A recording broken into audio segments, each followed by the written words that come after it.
ভাবি, আপনার চুল তো অনেক সুন্দর। কথাটা বলা মাত্রই লুবনার আনন্দ হবার কথা ছিল। মেয়েরা নিজের প্রশংসা অন্যের মুখে শুনতে ভালোবাসে, কিন্তু লুবনার মুখটা মলিন হয়ে গেল। লুবনার পেছনেই দাঁড়িয়ে আছে ইকবাল। রনি হেসে ইকবালের দিকে তাকিয়ে বলছে, কি ভাই, বইয়ের প্রশংসা করছে বলে রাগ হচ্ছেন না তো? ইকবাল কোনো কথাই বলছে না। লুবনা মাথা নিচু করে চলে গেল। লুবনা রান্নাঘরে রান্না করছে। ইকবাল সিগারেট মুখে নিয়ে বলছে, ছাদে কাপড় শুকাতে যাও নাকি চুল দেখাতে? মানে, ইকবাল সিগারেট মেঝেতে ফেলে চলে গেল। সারাদিন ইকবাল মুড অফ করে আছে। এরকমটা নতুন না। লুবনার রূপের প্রশংসা যদি কোনো ছেলে করে থাকে, তাহলে এমন করেই থাকে। বিয়ের পর এমন অনেক ঘটেছে। লুবনায় ইকবালের মন রক্ষার জন্য নিজেকে গুটিয়ে রাখার ট্রাই করে, কিন্তু পারে না। এই তো কয়েক বছর আগে ইকবালের বন্ধু বলেছিল নীল শাড়িতে ভাবিকে বেশ মানায়। ইকবাল রেগে সব নীল শাড়ি পরিয়ে দেয়। আজ চুলের প্রশংসা করেছে, তাই বলে তো আর চুল পরিয়ে দিতে পারে না। ইকবাল, ভাত খেতে আসো, এই বলে দরজার পাশে দাঁড়িয়েছে লুবনা। ভাত খাবো না। ভাত না খাবার কি আছে? আমি যে কষ্ট করে রান্না করলাম। ইকবাল চেঁচিয়ে বলে, বললাম তো খাবো না। লুবনা কাঁদতে কাঁদতে ড্রয়িং রুমে চলে গেল। রাত 2:45। ইকবাল কেচি নিয়ে ঘুরছে। লুবনা ঘুমিয়ে আছে। চাঁদের আলো ওর মুখে পড়েছে। মেঘকালো চুল লুবনার মুখ প্রায় ঢেকে ফেলেছে। ইকবাল মুগ্ধ হয়ে তাকিয়ে আছে লুবনার দিকে। এই চাঁদ মুখটা দেখে কেবল ইকবালই মুগ্ধ হতে চায়। দুনিয়ার আড়ালে রাখতে পারতাম যদি, এই ভেবে ইকবালের চোখ পানি ভর্তি হয়ে গেল। কেচি নিয়ে লুবনার চুলের কাছে গিয়ে সরে এলো। এত বড় বাজে কাজটা করা যায় না, এই ভেবে নিজেকে নিয়ন্ত্রণ করছে। কিন্তু কারো কোনো জোর ওই চুলে যে আছে, ওই চুল দেখলেই তা মনে পড়ে যাবে আমার। এই ভেবে রাগে মাথায় ঘাম জমেছে। হাত থেকে কেচি ছুঁড়ে মেঝেতে ফেলে ইকবাল চলে গেল। শব্দ শুনে ঘুম ভেঙে গেল লুবনার। রুমে তাকিয়ে দেখে কেউ নেই। আলো জ্বালিয়ে মেঝেতে তাকিয়ে দেখে কেচি পড়ে আছে। লুবনার বুঝতে আর বাকি নেই ইকবালই এসেছিল অন্ধকারে। কেচি হাতে নিয়ে ফুপিয়ে কাঁদছে লুবনা। এই কেমন মানুষ জুটল আমার কপালে। ভালোবাসার ছিটে ফোঁটা অভাব নেই, কিন্তু ভালোবাসার চেয়েও সন্দেহ, হিংসায় ভরে গেছে মন। এভাবে একদিন হয়তো ও আমায় খুন করে ফেলবে, হয়তো মেরে ফেলে নিজেই পাগল হয়ে যাবে। এ থেকে মুক্তি হয়তো মিলবে না কোনো কালে।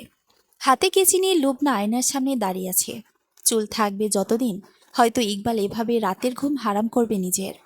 নারীদের যে সৌন্দর্য তার স্বামীকে ঘুমোতে দেয় না, সেই রূপরেখে কি লাভ? এভেবে লুবনা নিজের একগোছে চুল হাতে নিল। চুলগুলো হাতে নিয়ে কাঁদছে লুবনা। কত শখের চুল ছিল, এমনকি ইকবালেরও খুব পছন্দের ছিল এই চুল। সেবার যখন ইকবাল প্রথম লুবনাকে দেখতে গেল, লুবনা হালকা সবুজ শাড়ি আর চুলগুলো একপাশে ছেড়ে দিয়ে ইকবালের সামনে এসেছিল। আলাদা করে কথা বলতে যখন দিল, ইকবাল এর মাঝে এমন কোনো মানসিক সমস্যা লুবনা খেয়াল করেনি। বেশ শান্ত একজন মানুষ। লজ্জায় লুবনার দিকে তাকিয়েও কথা বলতে পারেনি, শুধু বলেছিল, আপনার চুলগুলো কি আসল? লুবনা হেসে দিয়ে বলে, আসল মানে? ইকবাল লুবনার দিকে তাকিয়ে বলে, নকল চুল হয়তো। একবার কি হলো জানেন? আমার ছোট মামার জন্য মেয়ে ঠিক করা হলো। মেয়ে অসম্ভব সুন্দরী। মামা একবার দেখে প্রেমে পড়ে যায়। তবে আমার মামার মাথায় চুল ছিল না বললেই চলে। এখন ওই মেয়ে তো আর টাকো ছেলেকে বিয়ে করবে না। তারপর বুদ্ধি করে নকল চুল লাগিয়ে গেলেন। বিয়েও সেই নকল চুলই হয়েছিল।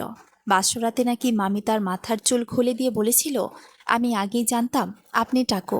হা হা হা। লুবনা হাসল না, মৃদুস্বরে বলল, মামার বাসর ঘরে কি হলো তা আপনি কি করে জানলেন? ইকবাল চোখের চশমা খুলে বলল, আরে মামা অনেকটা ফ্রি, আজও এসেছেন। ওই যে আমার বাম পাশের এক ভদ্রলোক, বারবার মিষ্টি খাচ্ছিলেন উনি। লুবনা মাথার ঘোমটা সরিয়ে দিয়ে বলল, দেখে নিন চুল আসল না নকল। ইকবাল ইতস্ত হয়ে চশমা চোখে দিয়ে বলল, এ মা, ছি ছি, কি করছেন? আমি শুধুই মজা করলাম। ভাবতে ভাবতে কেচি হাতে লুবনা ফুপিয়ে কাঁদতে লাগলো। একসময় আসল চুলগুলি আজ ভালোবাসায় ভাঙন ধরাছে, নাকি ভালোবাসা শুরুতেই ফাটল ছিল? ঘচঘচ করে চুল কেটে ফেলল লুবনা। মনে হচ্ছে নিজের কলিজা নিজের হাতে কুচি কুচি করছে, আর তার শব্দ নিজেই শুনছে। ইকবালের প্রথম অস্বাভাবিক আচরণ নজরে পড়ে গায়ে হলুদের দিনে। সবাই লুবনার মুখে হলুদ মাখাচ্ছে। বন্ধুরা একে অন্যকে কাদা ছেটাচ্ছে। লুবনা মুখ নিচু করে বসে আছে। হঠাৎ লুবনার মামাতো বোন চেঁচিয়ে উঠল, কে কোথায় আছো? এখানে ঘাপটি মেরে দুলাভাই বসে আছে, দেখে যাও সবাই। লুবনার বুক ধক করে উঠল। ইকবাল না তো, আর কাকে বা দুলাভাই বলবে? কিন্তু আজও এখানে আসবে? আজ তো গায়ে হলুদ। লুবনার বাবার মুখ মলিন হয়ে গেল। মেয়ের বাবারা বিয়ের আগে পাত্রকে আশা করেন না। কারণ বিয়ের আগে পাত্র আগমনকে তারা বিয়ে ভাঙার জন্য এসেছেন। আর বিয়ের দিন পাত্রের দেরি সইতে পারে না, তাও তাদের বুকে বিপদের আশঙ্কা তৈরি করে দেয়। মেয়ের বাবা বলে কথা। লুবনার বাবা ইকবালের সামনে গিয়ে শান্ত চোখে বলল, বাবা তুমি এখানে, সব ঠিক আছে তো? ইকবাল থতমত খেয়ে বলল, আঙ্কেল চিন্তা করবেন না, আসলে আমি এদিকে দেখতে এসেছিলাম যে সব ঠিক আছে কিনা। এরই মাঝে মামাতো বোন রুবি ইকবালের হাত ধরে টানতে টানতে লুবনার সামনে নিয়ে আসলো। আসলে দুলা ভাই, আপনি আপাকে দেখার জন্য এসেছেন তাই না? ইকবাল মাথা নিচু করে আছে। রুবি হেসে বলল, এই কে কোথায় আছিস, আয় হলুদ মাখা। এ বলে ইকবালকে লুবনার পাশে বসালো। সবাই ইকবালকে হলুদ মাখায় ব্যস্ত। ঠিক তখনই লুবনা ফুপাতো ভাই রবিন লুবনার মুখে হলুদ মাখাতে যাবে। এরই মাঝে ইকবাল উঠে বলল, ভাই আর হলুদ মাখাবেন না ওকে, ওর খারাপ লাগছে। লুবনা বিস্ময় নিয়ে তাকিয়ে বলে, কই খারাপ লাগছে না? আহা, তোমার চেহারা দেখেই বোঝা যায় খারাপ লাগছে। তার চেয়ে ভাই আমায় দেন। এ বলে রবিনের হাত টেনে নিজের গালে লাগালো। লুবনা চিন্তায় পড়ে গেল, ভেবে পাচ্ছে না এরকম আচরণের কারণ। রবিন চলে যাওয়া মাত্রই ইকবাল ফিসফিস করে বলল, পরপুরুষদের থেকে নিজেদের দূরে রাখায় নারীদের কাজ। লুবনা রাগান্বিত হয়ে বলল, ও আমার ভাই। ইকবাল অন্যদিকে তাকিয়ে বলে, ভাই কিন্তু আপন তো নয় তাই না? চোখ বন্ধ করে সাথে যেন নিঃশ্বাসও বন্ধ করে ফেলেছিল।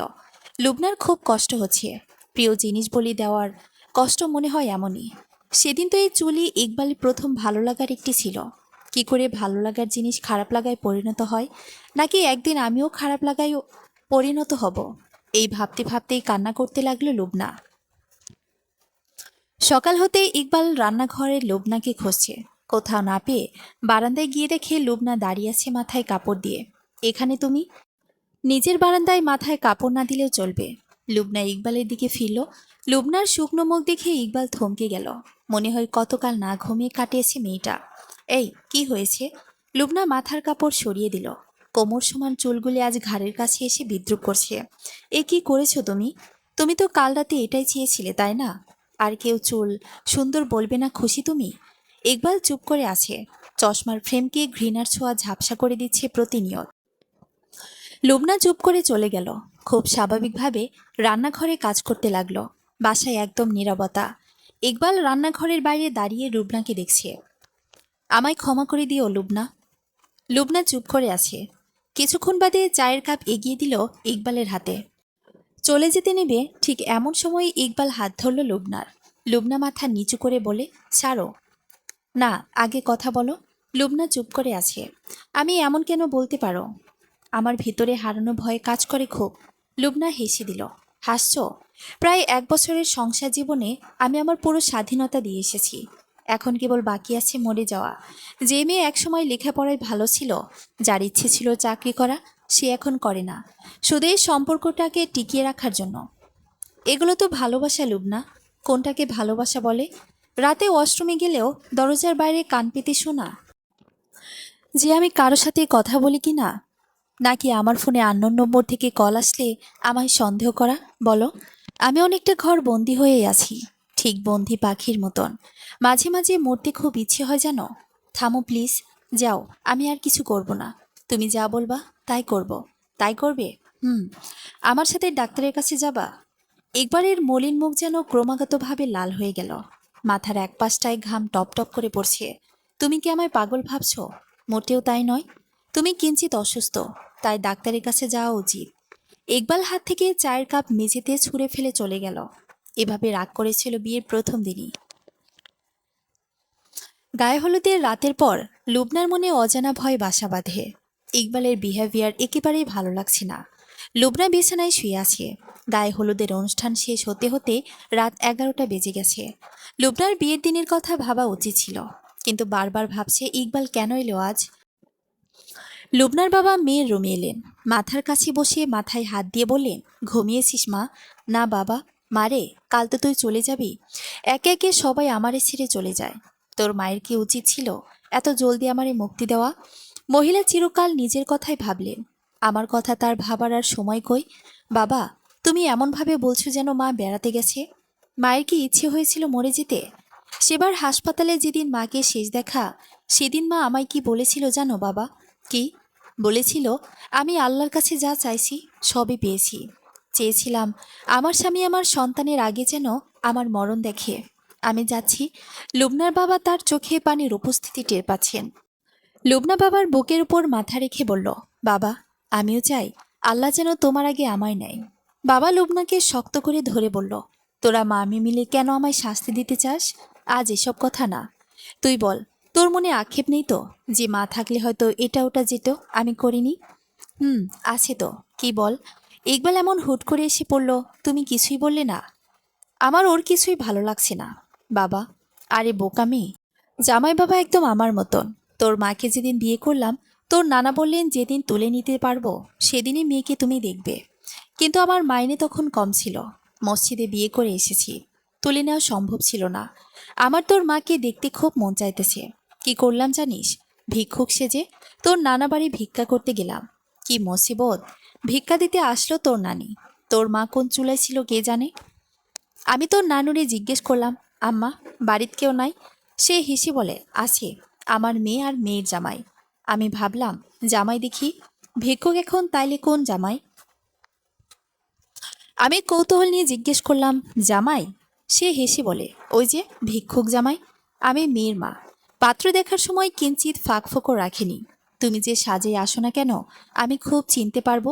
এই বলে সে কি হাসি! কি যে লজ্জায় পড়েছিলাম। হো হো করে লুবনা তার বাবার দিকে তাকিয়ে আছে।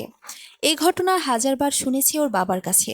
তাও বাবা কোনো আড্ডা দিতে বসলেই এ কথা বলবেনি, হয়তো খুব আনন্দ পায়। এ কথা বলার সময়ই বাবাকে প্রাণ খুলে হাসতে দেখে লুবনা। বাবার এই হাসি মলিন করতে চায়নি, তাই আর ইকবালের কথা উঠায়নি। বিয়ের রাত। লুবনা বাসর ঘরে বসে আছে। একে একে সবাই নতুন বউকে দেখতে আসছে। সবাই একে একে যাবার পর ইকবাল রুমে ঢুকল। লুবনার পাশে বসে একবার বিছানার চাদর টেনে টেনে ঠিক করছে, আবার উঠে পানি খাচ্ছে। কিছুক্ষণ পর পর চোখের চশমা খুলছে, আবার চোখের চশমা পড়ছে। আপনার কি অসুস্থ লাগছে? কই না, আমায় দেখে অসুস্থ লাগছে? না, তা নয়। কাল রাতে কল দিলাম কতবার, রিসিভ করলে না কেন? ঘুমিয়ে পড়েছিলাম। ইকবাল, সকালে দেখনি? হুম, কিন্তু ব্যস্ত ছিলাম। কি করতে? ছেলেদের সাথে আড্ডা দিতে। মানে? কিছু না।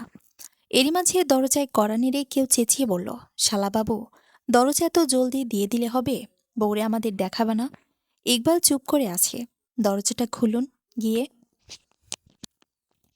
শোনো, উনি আমার কাজিনের বর, শিমুল। ব্যাটা লুজ। লুজ মানে? লুজ মানে চরিত্র ভালো না, ভেবে কথা বলবা। চরিত্রহীনদের সাথে কিভাবে কথা বলতে হয় তা তো জানা নেই। আহা, অ্যাভয়েড করবা। দরজা খুলতেই এক বয়স্ক লোক হাসতে হাসতে লুবনার পাশে এসে বসল।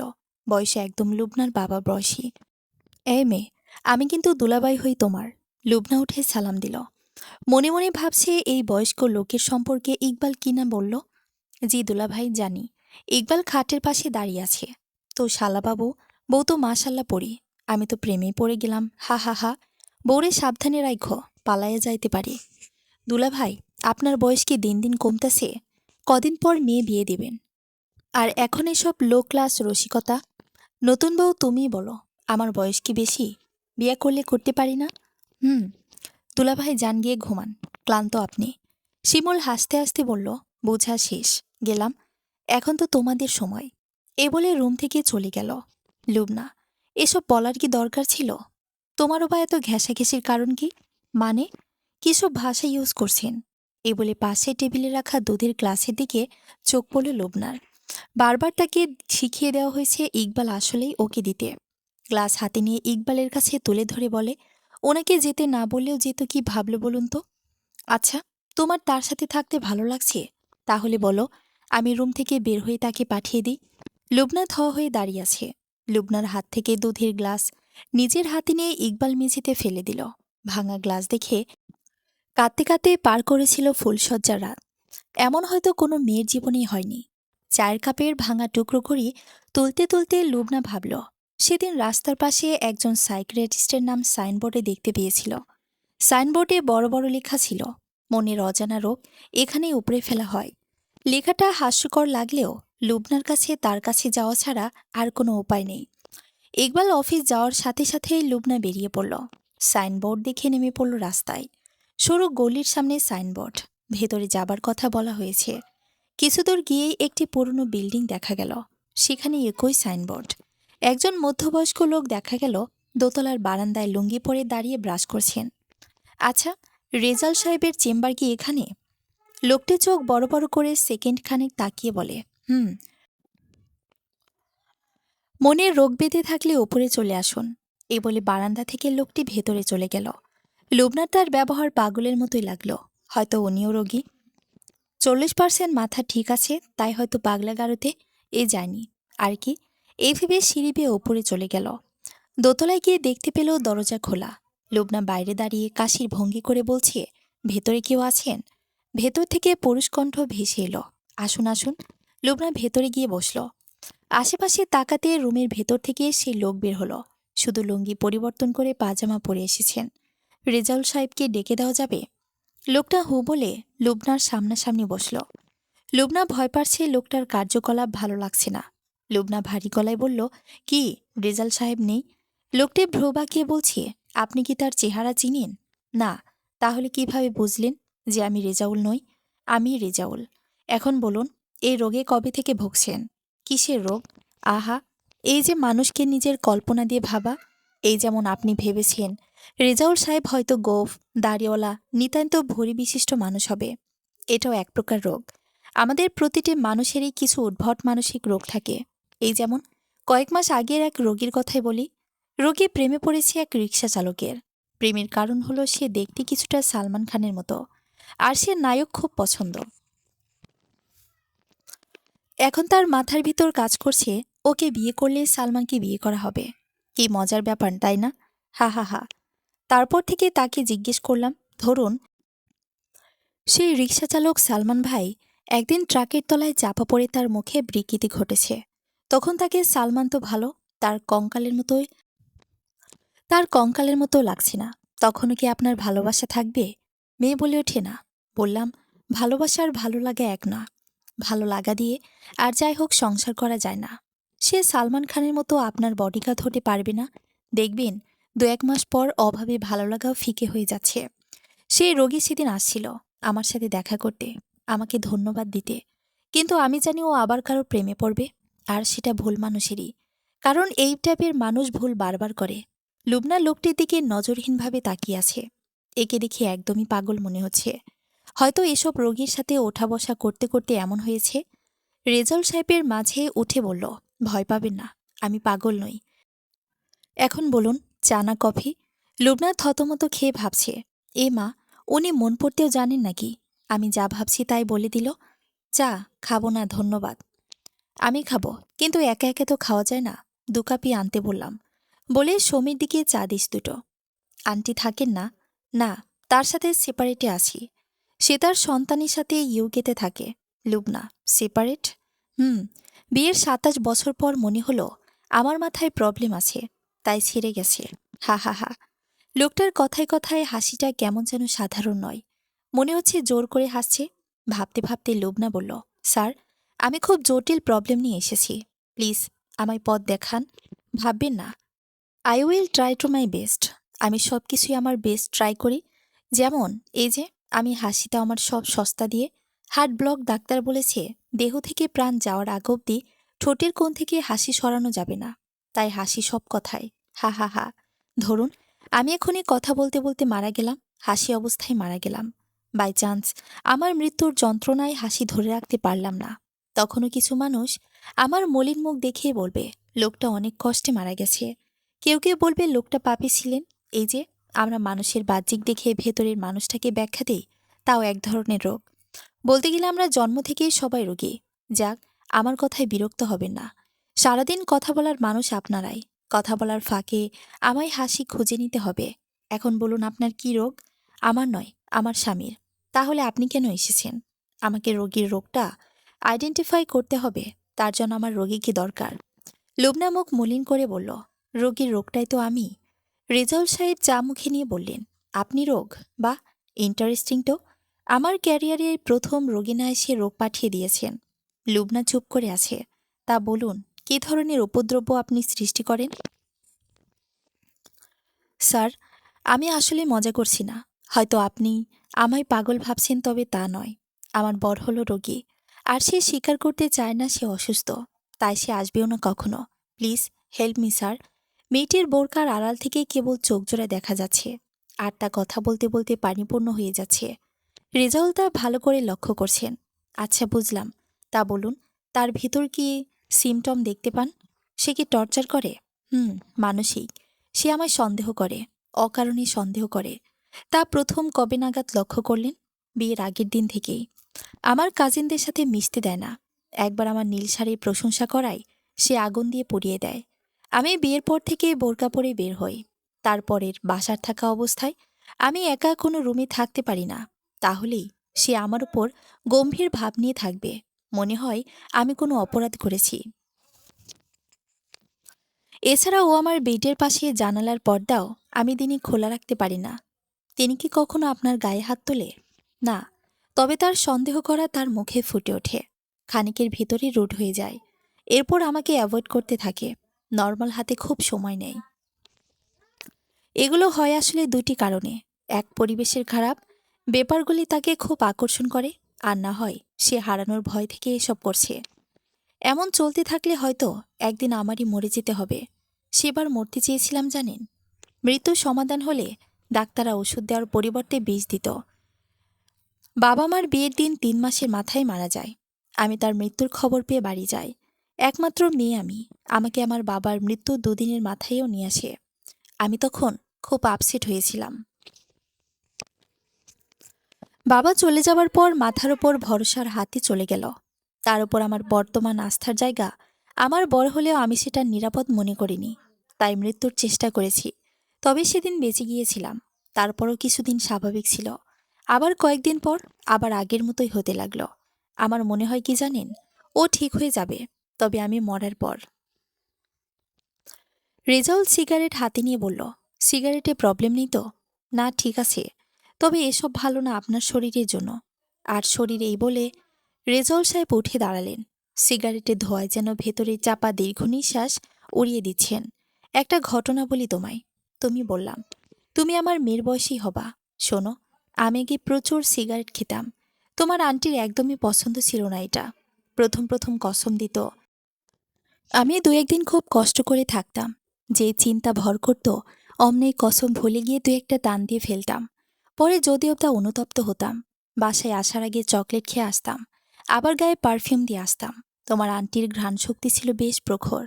সে বুঝে ফেলত। ধীরে ধীরে ও আমাকে বকাঝকা কমিয়ে দিল। ভাবলাম ও হয়তো এসবের সাথে মানিয়ে নিয়েছে। ভালোবাসার মানুষের প্রতি মায়া যে খুব খারাপ জিনিস, তা তার বাজে দিকের প্রতি অন্ধ করে ফেলে। আমি আবার আগের মতন সিগারেটে মগ্ন হতে লাগলাম। সেবার আমার স্ত্রী প্রেগনেন্ট হলেন। একদিন বাসায় এসে দেখি তোমার আন্টি সোফায় বসে পায়ের উপর পা তুলে স্মোক করছে। আমি পুরাই স্থির হয়ে গিয়েছিলাম। ভাবলাম অসৎসঙ্গে সর্বনাশ হয়েছে। ওকে জিজ্ঞেস করলাম, এমন করছো কেন? আমাদের সন্তানের ক্ষতি হবে তো। ও আমায় বলল, সন্তানের ভালো রাখার দায়িত্ব কি কেবল আমার? তাছাড়া আমার অভ্যেস হয়ে গেছে। আমার সিগারেটের ঘ্রাণ খুব ভালো লাগে, বিলিভ মি। আমি তারপর আমার সন্তানের কথা ভেবে ছাড়তে বাধ্য হলাম। বাচ্চা হবার পর তোমার আন্টি কি বলে জানো? সেদিন নাকি অভিনয় করেছিল। ওটা নাকি আমায় নেশা ছাড়ানোর টোপ ছিল। হা হা হা। এখন এটা দিয়ে বোঝাতে চেয়েছি, কিছু রোগ সারাতে গেলে টোপ ফেলতে হয়। বিষে বিষে বিষক্ষয় তেমনই। এখন স্মোক কেন করেন? আন্টির সেদিন বলা উচিত হয়নি সত্যটা। না, স্মোক করে হার্ট ব্লক হবার পর স্মোক ছেড়ে দিলাম, তা অসুস্থ হলাম তাই রাগ করে। তাই তোমার আন্টিও নাই। নাক না থাকলেও সর্দির আর কিসের ভয়? হা হা হা। লুবনা ভাবছে লোকটা আসলেই খুব রসিক এবং রহস্যময়। তার সাথে কথা বলে অনেক কিছুই শিখা যায়। এরই মাঝে রেজাল্ট বলে উঠল, আমার স্ত্রীর দাবি আমি একদমই বেরসিক একজন মানুষ। লুবনা থতমত খেয়ে চুপ হয়ে গেল। কি করে বুঝে ফেলে মনের কথা? এরই মাঝে ঘড়ির কাঁটার দিকে চোখ পড়তেই লুবনার গলা শুকিয়ে যাচ্ছে প্রায়। ১১টা বেজে গেল। ইকবাল কিছুক্ষণ বাদে বাসায় আসবে, এই ভেবে উঠে দাঁড়ালো। রেজাউল, কই যাচ্ছ? আমার এখনই বাসায় যেতে হবে। আমার যে আরো কিছু সময় লাগতো। আরেকদিন আসবো স্যার। এই বলে যেতে নিল। এরই মাঝে রেজাউল ডাক দিয়ে বললেন, আমার কার্ডটা রাখো, ফোন নাম্বার আছে। আসতে না পারে কল দিও। আচ্ছা স্যার। লুবনা তড়িঘড়ি করে হেঁটে চলেছে। রিক্সা গাড়ি কিছুই নেই এ সময়। বোরকাটার ভেতর থেকে মাথার ঘাম টপ টপ করে গড়িয়ে পড়ছে। কি বলবে ইকবাল জিজ্ঞেস করলে? এই ভাবতে ভাবতে সামনে থামিয়ে থাকা অটোর সাথে ধাক্কা খেল। ১১টা ২০। বাসার সামনে গিয়ে লুবনার বুকে ঢিপঢিবানি বেড়ে যাচ্ছে ক্রমান্বয়ে। বাসার সামনে গিয়ে দেখে দরজা খোলা। পা টিপ টিপ করে যেতে দেখেছে মেঝেতে সব জিনিসপত্র ছড়িয়ে ছিটে ফেলা। মনে হচ্ছে ঘরের ভেতর দিয়ে যেন ঘূর্ণিঝড় বয়ে গেছে। লুবনা ঘরে ঢুকলো এর মাঝে। ইকবাল ভেতর থেকে এসে লুবনার সামনে এসে দাঁড়ালো। লুবনা বারবার কেঁপে উঠছে। ইকবালের চোখের দিকে তাকাতেই চোখটা কেমন রক্ত জমাট বেঁধে আছে। মনে হচ্ছে মানুষ খেয়ে ফেলতে পারে এক নিমিষেই। লুবনা মাথা নিচু করে কাঁদছে। হয়তো আজ ইকবাল রাগের মাথায় খুনি করে ফেলবে। হয়তো আজই শেষ দিন। আচ্ছা, আমার মা বাবার সাথে কি দেখা হবে? একবার যদি হতো। এই ভাবতে ভাবতে লুবনার হাত পা শীতল হয়ে আছে। এমন হাত পা শীতল হয়েছে দুবার। সেবার মা মারা গেল চোখের সামনেই। হাত পা কেমন অবশ হয়ে গিয়েছিল।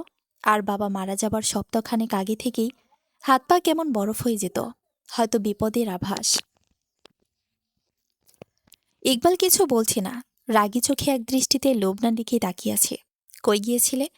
কথাটা এমনভাবে ইকবাল বলল যেন দেয়াল কম্পিত হয়ে সারা ঘর কেঁপে উঠল। লুবনা নিজের অজান্তেই কাঁপছে। ইকবাল আবার জিজ্ঞেস করল, কই গিয়েছিলে? লুবনা কাপা ভয়েসে বলল, খালার বাসায়। ইকবাল চেঁচিয়ে বলল, একদম মিথ্যে বলবা না। আমি তাকে কল দিয়েছি। পাখা গজিয়েছি তোমার? আমি তো বোরকা পরে গিয়েছি। কথা বলা শেষ না করতেই ইকবাল পুনরায় গালে চর বসিয়ে দিল। লুবনা মাথা নিচু করে কাঁদছে। আর ইকবাল ঘর থেকে বের হয়ে গেল। রাস্তার মোড়ে চায়ের দোকানে বসল ইকবাল। মামা, করে লিকার করে চা দাও, এ বলে বসে আছে।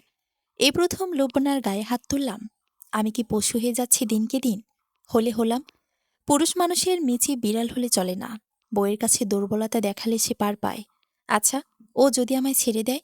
এই ভেবে ইকবালের বুকে মোচড় দিয়ে উঠল। গরম চা এক চুমুকে মুখে নিয়ে ভাবছে, যেতে চাইলে দেব নাকি ঠ্যাং ভেঙে রেখে দেব। চায়ের দোকানদার এরই মাঝে বলে উঠল, মামা সিগারেট দেব? না। মামা খবর শুনছেন? কি? ও যে সামনের বাসা, ওই বাসার ম্যাচে একটা মাইয়া গলায় দড়ি দিছে কাল। ইকবাল কথাটা শুনেই যেন বুকটার ভেতর থেকে পাঁজর বের হবার উপক্রম। বারবার লুবনার মলিন মুখটা ভেসে আছে। ও আবার কোনো ভুল করে বসবে না তো? এই ভেবে চায়ের কাপ রেখে দৌড়ে বাসায় গেল। বাসায় যেতেই মেঝেতে একটা কার্ড পড়া দেখে উঠালো ইকবাল। কার্ডের রেজাউল সাহেবের ঠিকানা।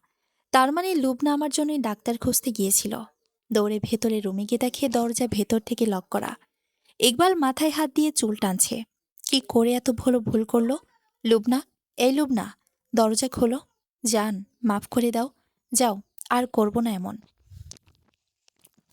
এই লুবনা, কান ধরেছি আমি।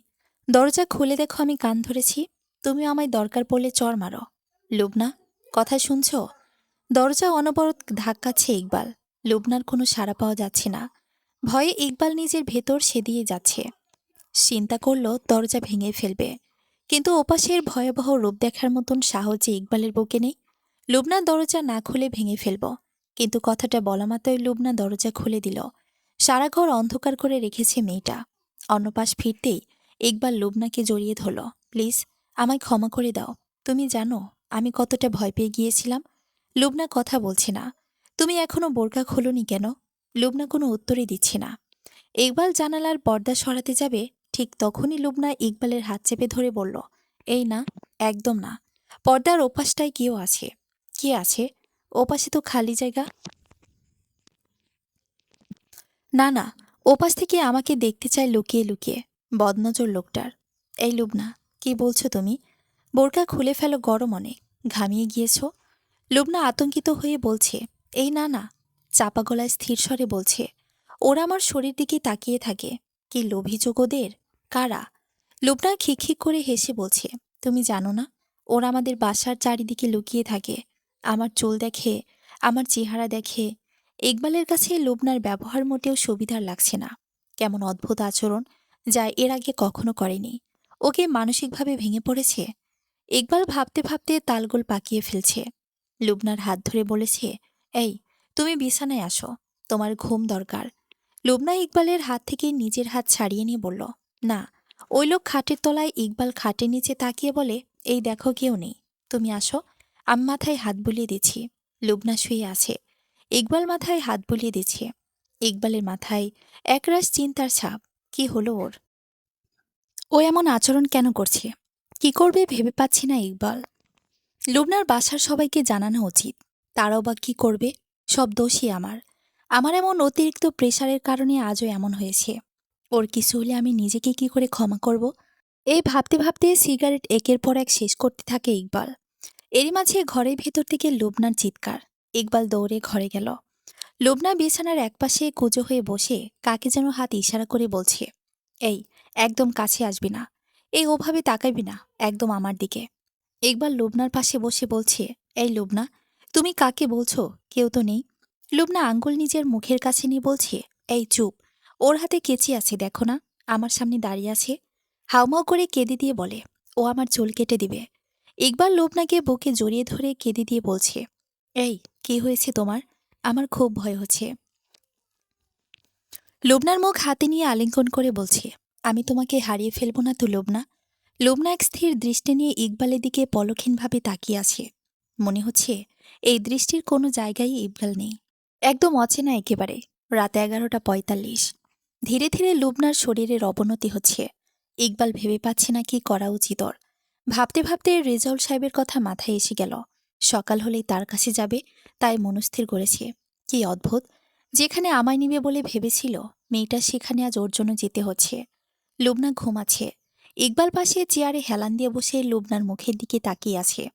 কল ক্লান্তির ছাপ ঘুম ভাঙা মুখে ভেসে উঠছে। ইকবাল লুবনার মুখ থেকে চোখ ফিরাতে পারছে না। নাকে বিন্দু বিন্দু ঘাম জমেছে। পাশে রাখা টেবিল ল্যাম্পের মৃদু আলো লুবনার মুখে পড়ছে। এত মায়া ভরা মুখ ইকবাল আগে কখনো খেয়াল করে দেখেনি। বাহিরের নজর থেকে আড়াল করতে গিয়ে কখন যে নিজেই সুন্দর কিছু উপভোগ করা ভুলে গিয়েছে কে জানে। বারবার মনে হচ্ছে এ মায়ায় হারিয়ে যাচ্ছে ইকবাল। এই মুখে রাদলের মায়ের কাছে ইকবাল জড়সড় হয়ে গুটিয়ে যাচ্ছে। বারবার অজানা ভয় বুকের এক পাশ থেকে আরেক পাশে ছটফট করে পায়চারি করছে। এই তো, যখন যেন এই ঘোর কেটে অমাবস্যা নেমে আসে চারিদিকটায়, সেখানে কেউ নেই, কেউ না, একদম একা। ভাবতে ভাবতে চোখটা লেগে গেল ইকবালের। বিশাল এক সাগর। বিকেলের সূর্যটা এক নিমিষেই চুপ করে সাগরে ঝাপটে দিবে হয়তো। লুবনার ইকবাল দুজনে হারছে। গায়ের চাদরটা অসহ্য বাতাসে উড়ে চলে গেল। লুবনা তার পেছনে ছুটছে। ইকবাল চেঁচিয়ে বলছে, যেও না, সন্ধ্যা হলো, পানির জোয়ার এসে যাবে। আর ভিতরে যেও না। দূর থেকে ঢেউয়ের বিশ্রী হুঙ্কার শোনা যাচ্ছে। তার যেন কাজে হলো লণ্ডভণ্ড করা। নিমিষে লুবনা চোখের আড়াল হয়ে গেল। এক ডলফিন আকৃতির ঢেউ চলে গেল মাথার ওপর দিয়ে। কোথাও নেই লুবনা। অন্ধকার চারদিন। একদম শুনশান নীরবতা। হাঁপাতে হাঁপাতেই ঘুম ভেঙে গেল ইকবালের। চেয়ারে ঘুমিয়ে পড়েছিল রাতে। সারা গায়ে ঘামে ভিজে গেছে। মনে হচ্ছে ভরা সাগরে ডুব দিয়ে ফেলেছে। কি বিশ্রী স্বপ্ন দেখলাম আমি। লুবনার কোনো ক্ষতি হতে পারে না, এই ভেবে লুবনার দিকে তাকালো। ঘুমাচ্ছে এখনো। ঘুমের ওষুধ দিয়েছিলাম রাতে, এতে ঘুম হবে অনেকক্ষণ। কিন্তু আমাকে এর মাঝে রেজলের কাছে যেতে হবে। লুবনাকে দেখলে স্বপ্নের কথা মনে পড়ে যায় বারবার। লুবনার কপালে চুমু দিয়ে অনুভব করল ইকবালের চোখ থেকে টুপটুপ করে পানি গড়িয়ে লুবনার চোখে পড়ছে, আর চোখের পাতা কেঁপে কেঁপে উঠছে। এমন কখনো হয়নি আগে। অনেক কিছু অনুভব হচ্ছে যা আগে হয়নি। ইকবালের ধীরে ধীরে নিজেকে নতুন মানুষ লাগছে। নিজের কাছেই অচেনা, একেবারেই অচেনা। দরজা নক করতেই খুললেন রেজাউল। সালাম আলাইকুম। রেজাউল সাহেব আছেন? জি, আমি। ভেতরে আসুন। ইকবাল ভেতরে গিয়ে বসল। আপনাকে খুব অস্থির দেখাচ্ছে। পানি খাবেন? না থাক। স্যার, আমার খুব বিপদ। তা শোনাই তো কাজ। তাই এমন অস্থির হয়ে থাকাই কি রোগের লক্ষণ? না, আমি আমার জন্য আসিনি, এসেছি আমার স্ত্রীর জন্য। রেজাউল মনে মনে ভাবছেন, ইদানিং কি আমার নাম যশ করে যাচ্ছে নাকি? যে রোগী আসে না, কাউকে পাঠায়। তা বলুন কারকে এসেছে। আগে বলে দেখি। রোগী ছাড়া আমি কিছুই বলতে পারবো না, শুধু ব্যাপারটা আন্দাজ করতে পারি। ইকবাল রুমার বের করে মুখ মুছে। রুমে পাখা থাকা সত্ত্বেও সে অনবরত ঘামছে। স্যার, আমি আমার স্ত্রীকে পাগল বানিয়ে দিয়েছি। আমার স্ত্রী এখন বলতে গেলে আমায় চিনে না। বলতে গেলে ইকবালের চোখ রক্তবর্ণ হচ্ছে। রেজাউল চেঁচিয়ে বললেন, একটা চার একটা ঠান্ডা দিয়ে যাও। আপনি কি করেছেন? বিয়ের পর থেকে আমার মনে হতো ও আমায় ছেড়ে যাবে। কেবল যে ওর প্রতি আমার এ ধারণা তা নয়, সব মেয়েদের চরিত্র আমার একই মনে হয়। আমার স্ত্রীকে কেউ প্রশংসা করলে আমি নিতে পারতাম না। মাঝে মাঝে ঘৃণা লাগতো ওকে। একবার আমার বন্ধু এসেছে বাসায়। ও চা দিতে গেল। বন্ধু ফট করে উঠে বলে, ভাবিকে তো এখনো বিয়ে দেওয়া যায়। আমার মেজাজ তখন গরম হয়ে গেল। কেন যেন বন্ধুর বলার কারণ আমি আমার স্ত্রীকে দায়ী ভাবলাম। ও আমায় কেন চা দিতে বলেনি? আর ওর ইচ্ছে ছিল বন্ধুর সামনে যাওয়া, তাই ওকে ঘৃণা লাগলো। ওর সাথে খারাপ আচরণ করতাম। এমন অনেক হয়েছে আর কি। আপনার স্ত্রী কি আসলে এসব প্রশ্রয় দেয়? আই মিন, তার এমন কোনো শক্ত প্রুফ পেয়েছেন আপনি, যে তার আচরণে খারাপ ইন্টেনশন আছে তা বোঝা যায়? না। বিয়ের আগে কি তার এমন কোনো রেকর্ড পেয়েছেন? যেমন ধরুন, সে রিলেশন করতো এমন? না। তাহলে তার উপর আপনার আস্থা চলে যাবার কারণ কি? অকারণে কাউকে আপনি সন্দেহ করতে পারেন কি? ইকবাল চুপ হয়ে গেছে। রেজাউল 12টা মোমবাতি নিয়ে আসলো। একটি জ্বালিয়ে সে আলো দিয়ে বাকিগুলো জ্বালালো। এখন ইকবাল সাহেব বলুন, কি দেখছেন? একটি মোম, তার আলো সবাইকে দিয়ে দিচ্ছে। রেজাউল হাহা করে হেসে দিলেন। কি হয়নি? রেজাউল হাসি মুখে বললেন, না। ভেতরের ছেলেটাকে ডাক দিলেন। খালু কন। রেজাউল সব মোমগুলো নিভিয়ে পুনরায় আগের নিয়মে জ্বালালিয়ে জিজ্ঞেস করলেন, সমীর বল, তুই এখানে কি দেখছিস? খালু অনেকগুলো মোমবাতিরে আলোকিত করে দিল। তুই যা।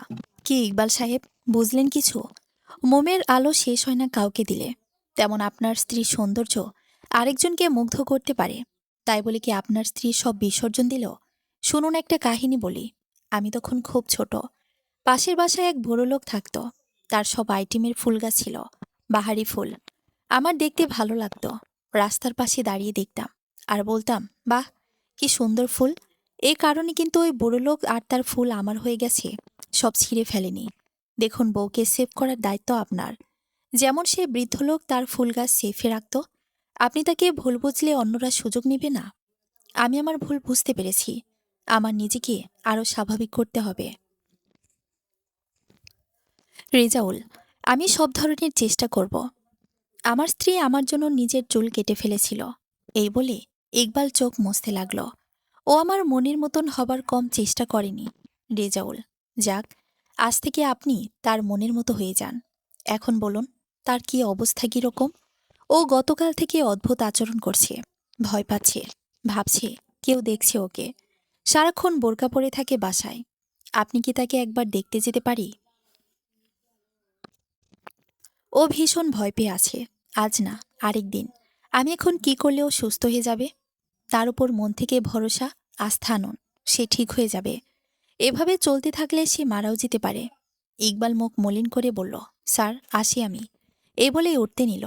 রেজাউল সিগারেটের প্যাকেট থেকে সিগারেট বের করে বলল, আসল কথাই তো বললেন না আপনি। মানে, বুঝলাম না। আপনি আমার কাছে কিছু লুকাচ্ছেন, তা না জানলে কিছুই হবে না। ইকবাল মুখ মলিন করে পুনরায় চেয়ারে বসল। রেজাউল একটা সিগারেট ইকবালের দিকে বাড়িয়ে দিয়ে বললেন, নিন। ইকবাল সিগারেটে হাত নিয়ে মাথা নিচু করে বলল, আমার মা মৃত নয়। রেজাউল কিঞ্চিত অদ্ভুত ভঙ্গিতে তাকালেন ইকবালের দিকে।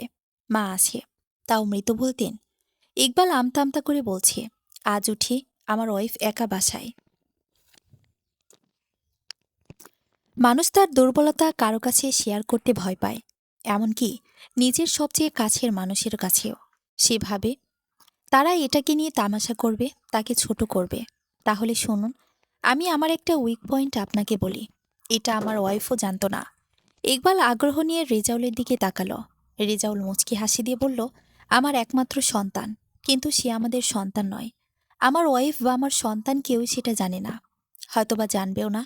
তবে এখন আমি আপনার কাছে ধরা। হা হা হা। আপনার ওয়াইফ আসলে জানেন না? না। আবার সে আমাকে ছেড়ে থাকতে পারলেও মেয়ের সাথেই থাকে। আমার ওয়াইফকে আমি তেমনভাবে কখনো সময় দেইনি। আসলে আমার সংসার করাটা কেমন পেইনফুল লাগতো। একা একা থাকতে বেশ ভালোবাসতাম। সে যেদিন বাপের বাড়ি যাবে, সেদিন আমার ঈদ ছিল আর কি। সারা দিন ঘরে হাত পা ছড়িয়ে শুয়ে থাকতে পারতাম, যেন পাখি মুক্ত আকাশে উড়ছে। তো সে এসে আমায় বলল সে প্রেগনেন্ট। আমি ব্যাপারটায় খুবই আনন্দ পেয়েছিলাম। হয়তো এর বাচ্চার অবলম্বন পেয়ে যাবে। বাচ্চাটা ডেলিভারির সময় মারা যায়। ওর খুব ক্রিটিক্যাল অবস্থা। কি করব কি করব ভাবতে ভাবতে আমার বন্ধু আমায় বলল, এক বাচ্চাকে 2 দিন হলো তার মা ফেলে রেখে গেছে। টাকা পেইড করার ভয়ও হতে পারে, বাচ্চাটা অবৈধ। আমি রাজি হয়েছিলাম অ্যাডপ্ট করতে। এরপর আমি প্রায় বছরখানেক ওয়েট করেছিলাম ওর মায়ের। হয়তো সে আসবে বাচ্চাকে নিতে, কিন্তু আসেনি। আমার ওয়াইফও খুশি, কিন্তু বারবারই বলেছিল আমি বেহুশ ছিলাম কদিন। আমার বাচ্চাটা মনে হয় কতদিন মাকে না পেয়ে শুকিয়ে গিয়েছে। মেয়ে তো। যদি আসল মা এসে যেত তাহলে কি করতেন? আমি জানতাম সে আসবে না, কারণ যে মা পালানোর সময় বাচ্চাকে ইজিলি নিয়ে পালাতে পারত, সে বাচ্চাটাকে রেখে গেছে। সে ফেরার জন্য রেখে যায়নি। কিন্তু আল্লাহর একটা অদ্ভুত রহমত হলো, যে মেয়ের গায়ে আমার তিল পরিমাণ রক্ত নেই, সে মেয়ে কেন যেন অনেকটা আমার মতো হয়েছে, যেটা আমার স্ত্রীর ধারণা আমি বুঝিনি। কিছু জটলা আসলেই খোলার সাধ্য আমাদের কারণেই। তো এখন বলুন, আপনার উইকনেস কি? আমারটার চেয়ে পাওয়ারফুল? যে ছেলেকে আমার মা ৩ বছর বয়সে রেখে অন্য পুরুষের সাথে ভেগে যায়, তার উইকনেস তখনই কেটে যায়। I see. দেখুন, ওই মহিলা, আমার মায়ের দোষের চেয়েও বড় দোষ আমার বাবার। সে অন্ধ আস্থা রেখেছিল তার প্রতি। বিদেশে সারা কাল খুইয়েছে টাকার নেশায়, আর মা সেই টাকা ব্যয় করেছে তার প্রেমিকের পেছনে। কড়া শাসনে রাখলে হয়তো এমন হতো না। আপনার বাবা কোন স্টেপ নেননি? না, সে হলো সরল মানুষ। সে ভেঙে পড়েছিল এতটাই, সে ঘটনার ৩ মাসের মাথায় মারা যান। এ বলে ইকবাল সিগারেট পায়ের নিচে পিষে ফেলল। রেজাউল, আমি আপনার মায়ের পাপ দেখি না, দেখি শুধু অন্যায়। ইকবাল হেসে বলে, আপনি সবাইকে দোষের বাইরে ভাবতে ভালোবাসেন। হয়তো পজিটিভ ভাবনা মানুষগুলোকে বেশি দিন বাঁচার ইচ্ছা জাগায়। ধরুন, একটা মেয়ে আরেকটা ছেলে, দুজন দুজনকে ভালোবাসে, সম্মান করে, একসাথে সংসার করে। এটা সাধারণ? নাকি দুজনের মাঝে সম্পর্ক বলতে গেলেই বিয়েটা? না আছে টান, না আছে ভালোবাসা, আস্থা বা সম্মানটাও নিজের চাওয়া পাওয়া বিসর্জন দিয়ে সমাজের কথা ভেবে চোখ মুখ বন্ধ করে সংসার করা এটা সাধারণ? শুনুন, আপনার মা বাহ্যিক বিচার না করে শুধু নিজের চাওয়াকে বড় করে কিছুটা সেলফিশ হয়েছেন। এটা পাপ নয়। ছোট জীবনে কিছুটা সেলফিশ না হয় হলোই, তবে তার অন্যায় হলো সে ব্যাপারটাকে তারা অন্যভাবে ট্রিট করতে পারতেন। সে আগে বিচ্ছেদ করতেন তার বিবাহিত জীবন। তার উচিত হয়নি আপনার বাবাকে এভাবে ধাক্কা দেওয়া। তার উচিত ছিল তার চাওয়াকে বা তার ইচ্ছাকে জানানো। সেটা জানার রাইট ছিল আপনার বাবার। তবে এটা তার পাপ নয়, অন্যায়। আমার প্রতি কাজটা কি সে ঠিক করেছিল? না, সেটা ঠিক করেনি। সন্তান চাওয়া পাওয়ার ঊর্ধ্বে থাকে। হয়তো আপনার সিকিউরিটির কথা ভাবতেই এমন করেছে। এই ব্যাপারটাও তাকে ঘুমাতে দেয় না, এটা নিশ্চিত থাকুন। আচ্ছা, একটা ব্যাপার আপনি দেখুন। ধরুন, আপনি একটা বই পড়তেছেন। কিছুদূর পড়ার পর আপনি ওই বই পড়ার আগ্রহ হারিয়ে ফেলেছেন, বা বইটা আপনাকে টানছে না, বরং পাশে রাখা অন্য বই আপনাকে বারবার টানছে। তখন কি করবেন? ওই বইটা রেখে যেটা পড়তে ইচ্ছে করে সেটা পড়ব। এটা কি পাপ হবে? আপনি বই নিজের অনিচ্ছা সত্ত্বেও শেষ করলেন না। কেন? তার জন্য কি আপনাকে ফাঁসির আসামি ভাবা যাবে? নিশ্চয়ই না। আপনার মাও একই কাজ করেছে।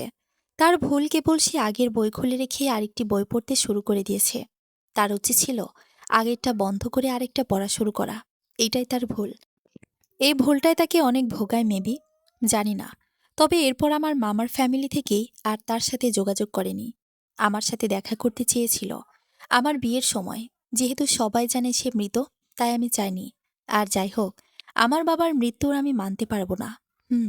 সে তার একটা অন্যায়ের ফল আজীবন বহন করবেন। ইকবাল রেজাউলের দিকে তাকিয়ে আছে। কি অদ্ভুত যুক্তি দিয়ে মানুষকে বশ করার ক্ষমতা আছে লোকটার। কি ভাবছেন?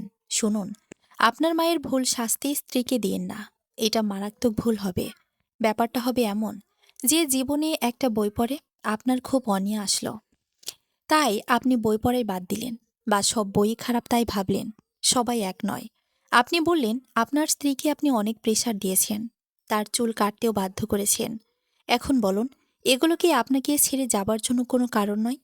ছেড়ে যাবার ইচ্ছে থাকলে কারণ খুঁজত। এত বড় কারণ সে হজম করে ফেলেছে, এর মানে বুঝতে হবে তার উইকনেস কিছুটা হলেও আপনি। বুঝতে পেরেছেন? কথাটা বলা মাত্রই লুবনার অসুস্থ মুখ ভেসে উঠল ইকবালের মনে। চোখ দুটো ছলছল করতে লাগল। ইকবাল রেজওয়ালের হাত ধরে বলছে, স্যার, ও কি আর আগের মতো হবে না? আমি নিজেকে কি করে ক্ষমা করি? অবশ্যই সুস্থ হবে। আপনি তার মনে জমে থাকা ভয়কে জয় করুন। এখন যান বাসায়। আমার শরীরটাও আজ খারাপ লাগছে। না হলে আমিও যেতাম। ইকবাল ইকবাল উঠে দরজার কাছে যেতে রেজাউল ডাক দিয়ে বলল, স্ত্রীকে নিয়ে সাগর বা পাহাড় দেখতে যান, মন হালকা হবে। ইকবাল মুখ মলিন করে বলল, গতরাতে স্বপ্নে দেখেছি ও পানিতে তলিয়ে যাচ্ছে, তাই ভয় হচ্ছে। রেজাউল হেসে বলে, আপনার মতন ভরসার বর থাকতে কিছুই হবে না। ইকবাল চোখ মুছতে মুছতে বের হয়ে এলো। নিজেকে ভরসার, আস্থার করে গড়ে তোলার জন্য এই হয়তো উপযুক্ত সময় এসে গেছে। ভাবতে ভাবতে রাস্তায় হাঁটছে ইকবাল। হাতে ছুরি নিয়ে গুটিসুটি হয়ে বসে আছে লুবনা। দরজা খোলার শব্দ পেয়ে হিংস্রাত্মক হয়ে ওত পেতে বসে আছে যেন। লুবনা, ঘুমাও এখনো? এ বলে রুমে প্রবেশ করতেই দেখতে পেল বিছানায় লুবনা বসে আছে, হাতে ছুরি। কি হয়েছে? আমার কাছে আসবা না, মেরে ফেলব। ইকবাল জলদি গিয়ে লুবনার পাশে বসা মাত্রই লুবনার নিজের হাতে ছুরি বসিয়ে দিল। কি করলে তুমি? এ বলে ইকবাল ছুরি টেনে নিয়ে মেঝেতে ফেলে দিল। হাত থেকে টপ টপ করে রক্ত পড়ছে লুবনার। ইকবাল হাত শক্ত করে চেপে ধরেছে। লুবনা শব্দ করে হেসে যাচ্ছে আর চোখ দিয়ে গড়িয়ে পড়ছে পানি। লুবনার এমন আচরণ দেখে ইকবাল হেসকি তুলে কাছে। লুবনা হাসি থামিয়ে ইকবালের চোখ মুছে দিয়ে বলছে, কাঁদছ কেন? ইকবাল উৎফুল্ল দৃষ্টিতে তাকিয়ে বলল, চিনেছ আমায়? লুবনার ঠোঁটের কাছে আঙ্গুল নিয়ে বলল, চুপ, কান্না করো না, ওরা শুনছে। কারা? খাটের তলায় আছে, দেখো না, আমার হাত কেটে দিয়েছে তারা। ইকবাল লুবনার মাথা নিজের বুকে চেপে হাউমাউ করে কেঁদে দিয়ে বলল, ও লুবনা, তুমি নিজেই কাটলে আর নিজেই ভুলে গেলে? আমি কি করব? কোথায় গেলে তুমি সুস্থ হবে? আমার কিচ্ছু মাথায় আসছে না। লুবনাও শক্ত করে ধরে ফুপিয়ে কাছে। সোমবার ভোর ৫টায় হোটেল থেকে রওনা দিল ইকবাল লুবনাকে নিয়ে সমুদ্র ভবনে। চারিদিক শস্য বাতাস। লুবনার এক অদ্ভুত ভাবনায় ডুবে আছে যা খেয়াল করছে ইকবাল।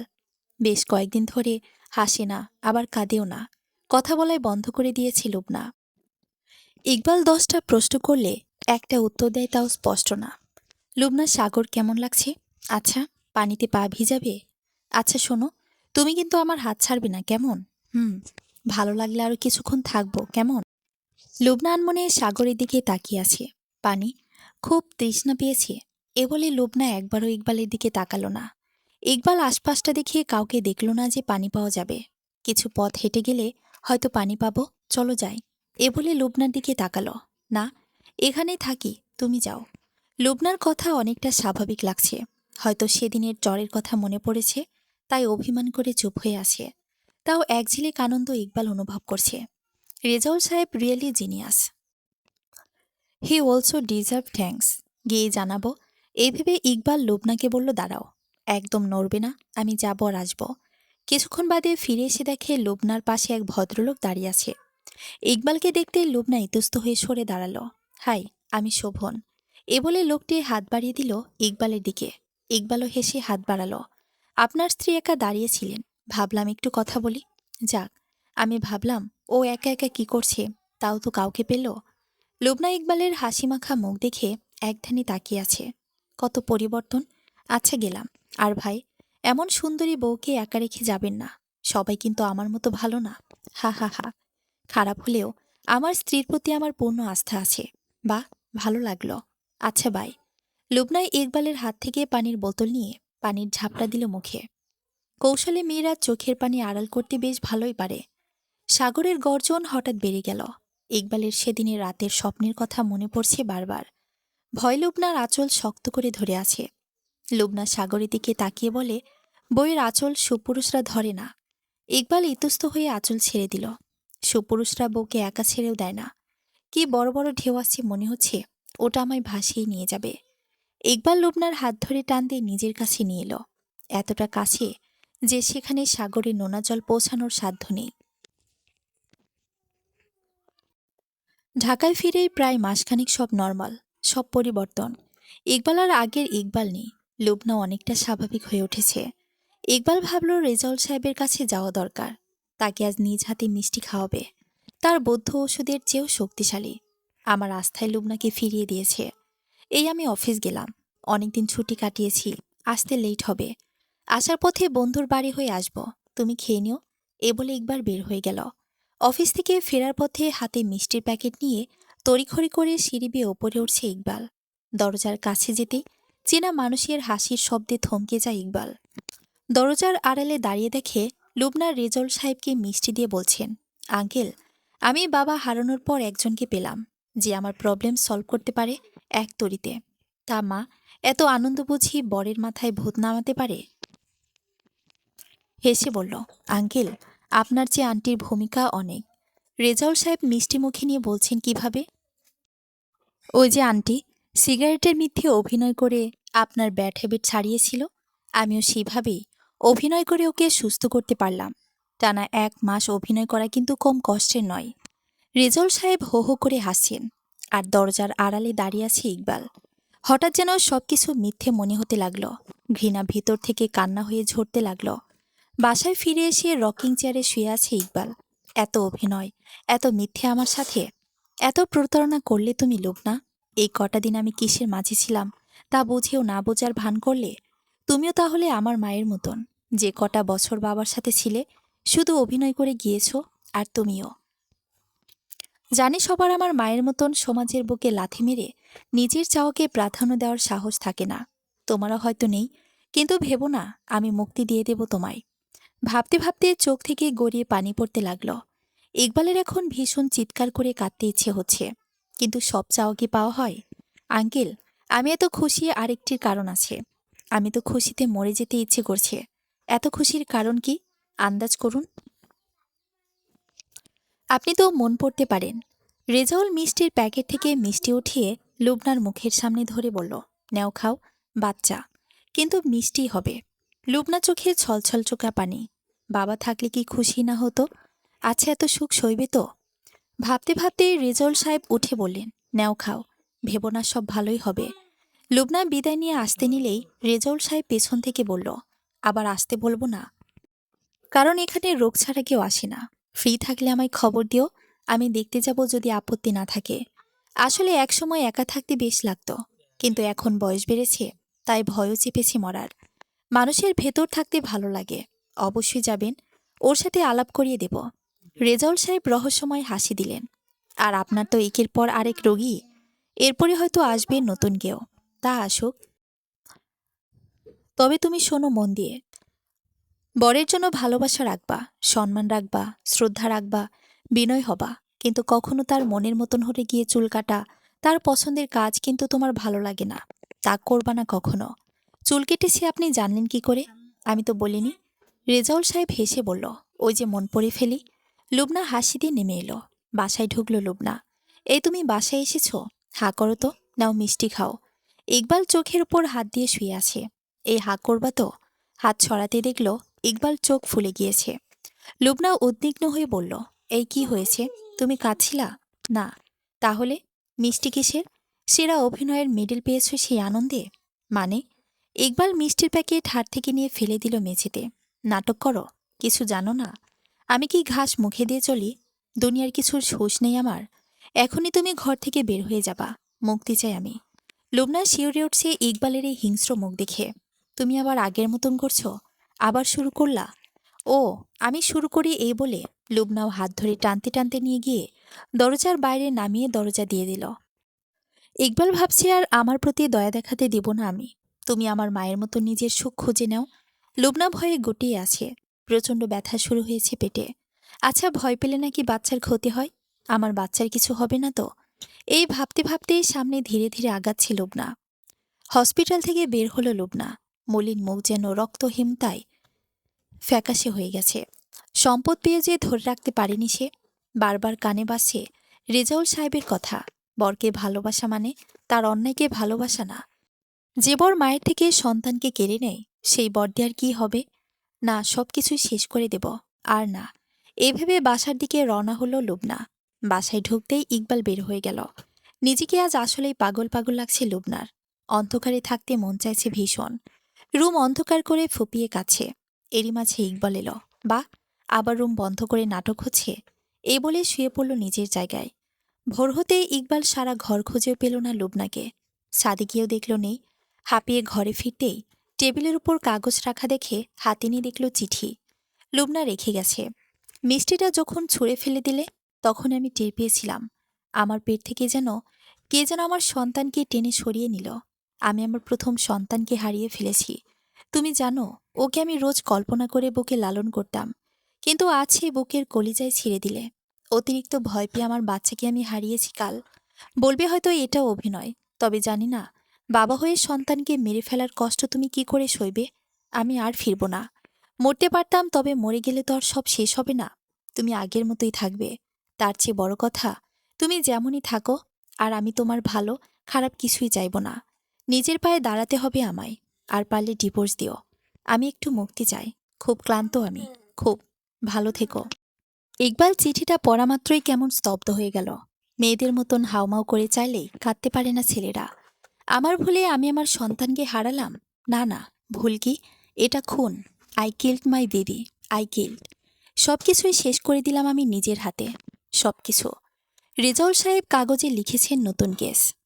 রোগী নিজের ভিতর জিনের অস্তিত্ব অনুভব করেন। লিখতে লিখতেই ইকবাল দরজায় দাঁড়িয়ে, আসবো স্যার? ও হো, ইয়াংম্যান, প্লিজ কাম। চেহারা এমন শুকনো কেন? এখন তো ভালো থাকার কথা।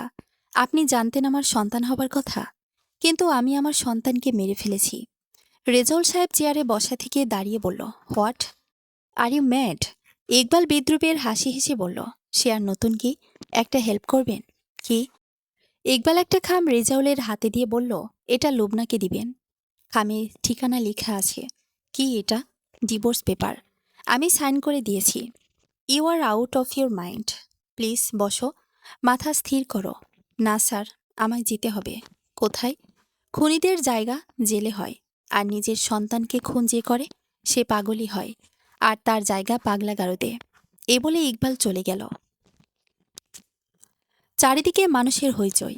ইকবাল বসে আছে রুমের এক কোণে। হয়তো এই পরিবেশে থাকলে নিজেকে 100% পাগলের কাতারে ফেলা যাবে। পাগল হয় মনে হয় ভালো, তাদের কোনো কষ্টের স্মৃতি থাকে না, তারা যে যার রাজ্যে সুখী মানুষ। এখানে ইকবালকে?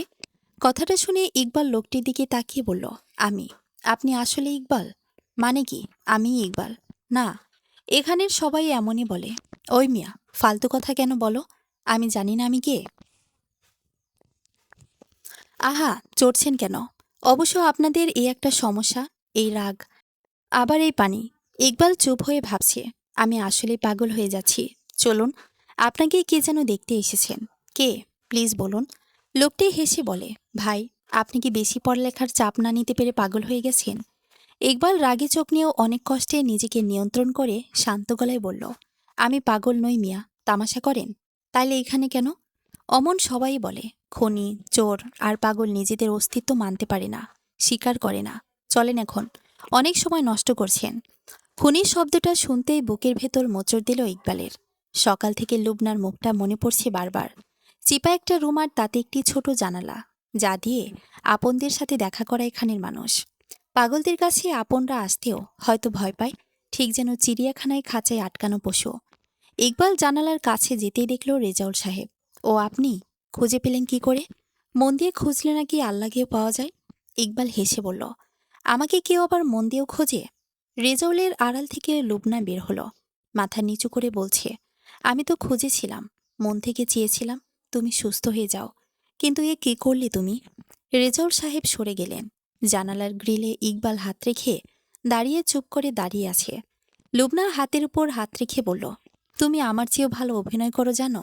এই যে, এখানে কি ভালোই আছো? বউ রাগ করে চলে গেলে কই তার মান ভাঙাবে? তা না। ইকবালের চোখ ছলছল, আমি আসলে পাগল হয়ে গিয়েছি। লুবনা হেসে দিল, হাসছো? এই প্রথম এক পাগল যে কিনা নিজেকে পাগল বলছে। আমি খুনি, সেটা তো মানো? ভুল ছিল, দুজনেরই ভুল ছিল, যার কারণে আমরা শাস্তি পেয়েছি। তুমি ফিরে যাও, নতুন করে আর ভুল করো না। যাব। ডিভোর্স পেপার নিয়ে এসেছি, সিগনেচারও করেছি। ইকবাল অনেক কষ্টে নিজেকে সামলিয়ে বলছে, দাও। লুবনা, আগে বের হও রুম থেকে। রেজাউল স্যার পারমিশন নিয়েছে, বের হও। ইকবাল বের হলো। লুবনা ইকবালের হাতে খামটা দিল। ইকবাল কাপা কাপা হাতে খুলে দেখল লুবনার সিগনেচারের জায়গায় লেখা, মিসেস পাগল, কেয়ার অফ পাবনা। ইকবালের ভেতর থেকে কান্না চলে আসছে, কোনোভাবেই থামাতে পারছে না। লুবনা ইকবালকে শক্ত করে ধরে বলল, পাগল, বাসায় চলো। বাকি জীবনটা না হয় দুজন বাসাকে পাগলাগারদ বানিয়ে ফেলব। 10 বছর পর আনাফের 5 বছর পূর্ণ হলো। ইকবাল তার ছেলের জন্মদিন খুব বড়ভাবে আয়োজন করেছে এবার, কারণ তার ছেলে স্কুলে ভর্তি হয়েছে। লুবনা এক বাটি পায়েস তুলে দিল ইকবালের বন্ধুর হাতে। বন্ধু উঠে বলল, ভাবির বাচ্চা হয়েছে বোঝাই যায় না, আবার বিয়ে দেওয়া যায়? বলতে না বলতেই আনাফ ঘুষি লাগিয়ে দিল, বলল, আমার মাকে এসব বলবা না। ঘরভর্তি বাচ্চা আনাফের কাণ্ড দেখে হো হো করে হেসে দিল। লুবনা ইকবালের কাছে গিয়ে বলছে, ছেলে বাপের রূপই ধারণ করবে হয়তো। ইকবাল হাসছে। কেককে ঘিরে সবাই দাঁড়িয়ে আছে। আনাফ ওর বাবাকে খুঁজছে। ইকবাল এক মহিলার সাথে কথা বলছে দাঁড়িয়ে, তা দেখে রাগে ফুসফুস করছে আনাফ। পাপা চলো, তাড়াতাড়ি চলো বলে হাত টেনে নিয়ে গেল। ইকবাল আনাফকে কোলে নিয়ে বলছে, বাবা, টেনে আনলে আন্টি কি ভাবলো? পাপা, তুমি মাকে শুধু দেখবা, তুমি মায়ের সাথেই কথা বলবা, শুধু, আর কারো সাথে না। লুবনা থ হয়ে তাকিয়ে শুনছে। তার ছোট বাচ্চাও কি বলছে? কি কার মতন হয়েছে? নাকি তোমার ভেতর সুপ্ত হিংসেও আমার ছেলে পেয়েছে? হা হা। লুবনা হেসে ছেলেকে কোলে নিয়ে চুমু দিয়ে বলল, ভয় নেই। আর ভুল নয়, রেজাউল আঙ্কেল তো আসেনি। সমাপ্ত।